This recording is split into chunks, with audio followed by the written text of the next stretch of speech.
देखती आंखों सुनते कानों, आपको डिजिटल कॉरिडोर का सलाम पहुँचे। मेरे प्यारे भाइयों, दोस्तों, बुज़ुर्गों, जिस तरह के आपको पता है कि हमारा कहानियों का सिलसिला जारी है। हम आए रोज़ आपके लिए कोई ना कोई नई कहानी लेकर आते हैं जो कि इखलाकी होती है, मगर उसके लिए हमें आपसे एक रिस्पांस रिक्वायर्ड होता है। वो है चैनल को सब्सक्राइब करने के लिए आपसे दरख्वास्त की जाती है, मगर आप लोग चैनल को सब्सक्राइब नहीं करते यार। बराए मेहरबानी चैनल को सब्सक्राइब करें और बेल आइकन पर क्लिक करें। जिन दोस्तों ने चैनल को सब्सक्राइब नहीं किया, बराए मेहरबानी वो चैनल को सब्सक्राइब करें। तो आज की जो हम कहानी लेकर आए हैं वो बड़ी परफेक्ट और बहुत मज़ेदार कहानी है। इसमें बहुत सबक आमोज़ कहानी है, सबक आमोज़ किस्सा है ये। इसको सुनिएगा, दिल लगा कर सुनिएगा और मुकम्मल वीडियो को सुनिएगा। इससे हो सकता है आपको भी फ़ायदा हो। शुरू करने से पहले वही मेरी एक आपसे रिक्वेस्ट है कि चैनल को लाजमी सब्सक्राइब करें और वीडियो को दूसरों तक शेयर करें। और जितने भी प्लेटफॉर्म हैं सोशल मीडिया वगैरह सब पर शेयर किया करें, अपने दोस्तों से शेयर करें। कहानी शुरू करता हूँ। बशीर नामी एक शख्स गांव में रहता था। एक दिन उसने अपनी बीवी से कहा कि उसका गांव में रहा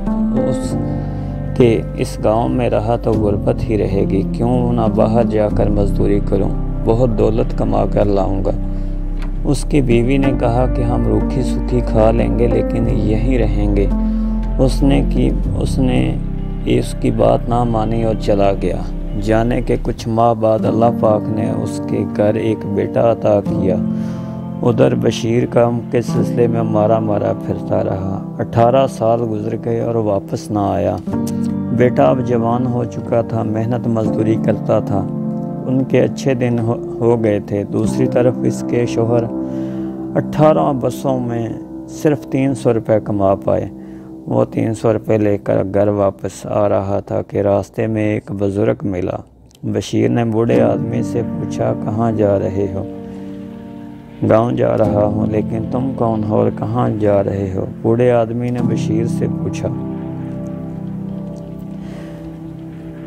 बशीर ने अपनी सारी कहानी सुनाई। बुज़ुर्ग ने कहा, बेटा तुम्हें हिकमत की 3 बातें बताऊंगा। देखें, याद रखें, हिकमत की बातें जहाँ से भी मिलें वो ज़रूर ले लेनी चाहिए, चाहे वो आपको फ्री में ना भी मिल रही हूँ। देखें, सारी हिकमत की बातों के लिए बुज़ुर्ग ने क्या क्या बात की आप ज़रा सुनिए। आगे वो मैं क्या कह रहा हूँ सुने। बशीर ने अपनी सारी कहानी सुनाई। बुज़ुर्ग ने कहा, बेटा अगर तुम्हें हिकमत की 3 बातें बताता हूँ, लेकिन एक बात का 100 रुपया लूँगा। बशीर मान गया। बूढ़े ने कहा, पहली बात, जब 10 आदमी एक ही काम का कहें तो उसे कर लेना चाहिए। यानी कि 10 आदमी जब एक काम करने को कहें तो उसको नहीं छोड़ना चाहिए, कर लेना चाहिए। पहली हिकमत की बात जो बुज़ुर्ग ने उसको कही वो ये थी कि जब भी 10 आदमियों का काम कोई एक को कहे तो वो कर लेना चाहिए। और बुज़ुर्ग ने कहा, लाओ 100 रुपये। बशीर ने दे दिए। और बुज़ुर्ग ने दूसरी बात की, और दूसरी बात में बड़ी कमाल की बात की और कहा, औरत की कभी भी तारीफ़ ना करना। यानी कि दूसरी हिकमत की बात की उन्होंने कि औरत की कभी भी तारीफ़ ना करना। यानी कि पहली बात उन्होंने की कि 10 आदमी अगर कहें एक काम को कहें तो वो कर लेना चाहिए। दूसरी बात उन्होंने की, औरत की कभी तारीफ़ ना करना। लाओ पैसे। अब दूसरा भी सो गया। तीसरी बात, दुश्मन पर सोते हुए वार ना करना। तीसरा सो भी गया। यानी कि उसने 3 बातें बताई बशीर को। पहली कि 10 आदमी अगर एक ही काम करने को कहें तो वो कर लेना चाहिए। नंबर 2 में उन्होंने कहा कि कभी भी औरत की तारीफ़ ना करना। नंबर 3 में कहा कि कोई कभी भी दुश्मन अगर सो रहा हो उसके ऊपर सोए हुए पर वार कभी ना करना। यानी कि 3 हिकमत की बातें कहीं और बहुत ही कमाल बातें हैं। अगर आप इसको समझें और सुनने के बाद इस पर गौर करेंगे तो بہت زیادہ جو ہے نا وہ آپ سیکھ پائیں گے۔ چلیں اب اس کو ایکسپلین کرتے ہیں، کہانی کی طرف واپس آتے ہیں۔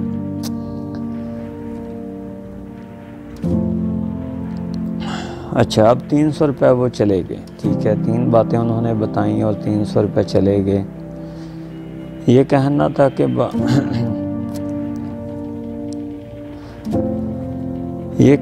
کہ بابا نے کہا کہ تم یہیں ٹھہرو، میں ابھی آتا ہوں۔ یہ کہہ کر وہ چلا گیا لیکن واپس نہ آیا۔ بشیر تھوڑی دور گیا تھا کہ اس نے دیکھا کنویں کے پاس کچھ لوگ کھڑے ہیں۔ اس نے قریب جا کر پوچھا تو پتہ چلا کہ ایک لڑکی کنویں میں گر گئی ہے۔ اس سے لوگ کہنے لگے کہ تم کنویں میں چھلانگ لگا دو۔ اس آدمی نے کہہ دیا۔ اس نے کنویں میں چھلانگ لگا دی۔ پانی کے اندر جانے کے بعد اس نے دیکھا جن نے ایک لڑکی کو قید کر لیا ہے۔ لڑکی نے بشیر کو دیکھا تو کہا کہ جن نے تم کو دیکھ لیا تو تمہیں مار دے گا۔ اس نے کہا یہاں کیسے آئی ہو؟ لڑکی نے کہا میں پانی لینے آئی تھی، اس نے مجھے قید کر لیا ہے۔ یہ خوفناک جن ہے، اس کی جان ایک طوطے میں ہے اور اس کو اپنی تعریف سننا اچھا لگتا ہے۔ اتنے میں جن آ گیا۔ اس نے آدمی کو دیکھا تو کہا کہ میں تمہیں مار دوں گا۔ بشیر کو بابا کی دوسری بات یاد آئی۔ اس نے جن کی تعریف شروع کر دی۔ یہ سننا تھا کہ جن مست ہو گیا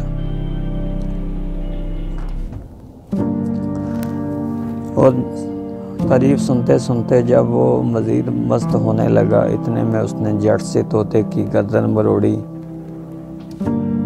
اور وہاں سے ڈھیروں ہیرے جوہرات لے کر خوشی خوشی اپنے گھر چلا گیا۔ اب جب وہ گھر چلا گیا، گھر کا منظر کچھ اور تھا۔ وہ یہ تھا کہ جب وہ گھر پہنچا تو رات تھی۔ اس نے دیکھا کہ گھر میں ایک لڑکا سویا ہوا ہے۔ ظاہری سی بات ہے، ایک انسان ہو اور ایک اس کی وائف ہو اور ایک انجان آدمی اس کو لگے کہ سویا ہوا ہے، غصہ تو آتا ہے انسان کو۔ اچھا چلیں شروع کرتے ہیں۔ جب وہ گھر پہنچا تو اس نے دیکھا کہ ایک لڑکا سویا ہوا تھا۔ اسے غصہ آیا اور مارنے لگا تو اسے بابا جی کی تیسری بات یاد آئی۔ اس نے لڑکے کو جگایا۔ اتنے میں اس کی بیوی بھی جاگ گئی۔ اس نے بتایا کہ یہ ہمارا بیٹا ہے۔ اس نے دل میں بابا کو دعائیں دی اور اپنی زندگی کی ساری داستان گھر والوں کو سنائی۔ سب خوشی خوشی رہنے لگے کیونکہ اب وہ بہت امیر ہو چکے تھے۔ تو دیکھا دوستو، اس کہانی کے ذریعے ہمیں سبق کیا ملتا ہے؟ 3 حکمتیں بھی ہمیں سمجھ میں آتی ہیں، ٹھیک ہے، کہ کبھی بھی کوئی بھی کام جو ہے نا وہ کرنے سے پہلے سوچ لیں کہ اگر زیادہ لوگ کہہ رہے ہیں تو اس کام کو کر لینا چاہیے۔ نمبر 2، اگر دیکھو عورت کی آپ کبھی تعریف نہ کریں۔ اگر آپ عورت کی تعریف کریں گے نا، مطلب کسی دوسری عورت کی، اپنی کی بات نہیں کر رہا، کسی دوسری عورت کی اگر آپ تعریف کریں گے تو وہ اس کا گھر اجڑ سکتا ہے، کیونکہ عورت ہمیشہ سے جو ہے نا وہ تعریف کی قائل رہی ہے۔ تیسری بات جو تھی، وہ غصے میں کبھی بھی دشمن کے اوپر وار نہیں کرنا چاہیے، کیونکہ ہو سکتا ہے وہ آپ کا دوست بھی ہو۔ کبھی نہ کبھی آپ میں جو پیدا ہوئی دشمنی ہے وہ مزید دوستی میں بدل جائے۔ لہٰذا ان باتوں پر عمل کریں۔ اور لاسٹ میں پھر وہی کہوں گا کہ آپ لوگوں سے گزارش ہے کہ جنہوں نے چینل کو سبسکرائب نہیں کیا وہ چینل کو سبسکرائب کریں اور اس کہانی کو دوسروں تک شیئر کریں۔ اگر آپ مزید کہانیاں سننا چاہتے ہیں تو آپ ہماری ویب سائٹ کے اوپر بھی جا سکتے ہیں۔ ویب سائٹ کا ایڈریس جو ہے نا وہ کہانی کے شروع میں لکھا ہوتا ہے تھامبنیل پر، www.infotivation.com. اسی کے ساتھ اپنے دوست تنویر احمد کو دیجیے اجازت۔ اللہ حافظ۔